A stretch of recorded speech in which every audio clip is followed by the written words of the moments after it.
I found my spreader, spread the top of the batter, the other half of the batter, on top of the apricot. Now I know why you leave 3/4 of an inch around, not of the batter from the apricot, because when you spread the top, it kind of pushes that apricot out to the sides. So here, I'm taking a fork to scour it. So I'm gonna go in diagonal and just do a little bit of scour. It says 1.5 inches. I'm just gonna do one more. And then to form the diamond, I'm gonna go ahead and scour this way. Hopefully I get that diamond look.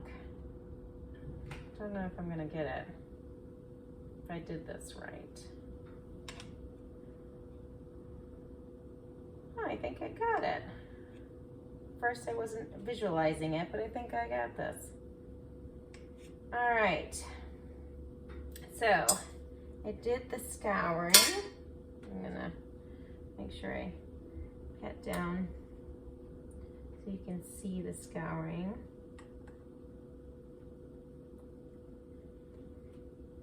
Now I'm gonna put it, I have the oven on at 350. It says to put it in there for 35 to 40 minutes. So I'll just check it at the 30 mark and make sure that it is. I want to make sure this is smooth on the sides. So this is my first time making Gateau Breton. So any French person who's listening to that, so sorry if I mispronounced it. Hopefully I did it some justice.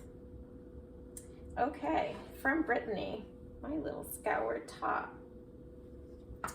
Getting ready for the oven.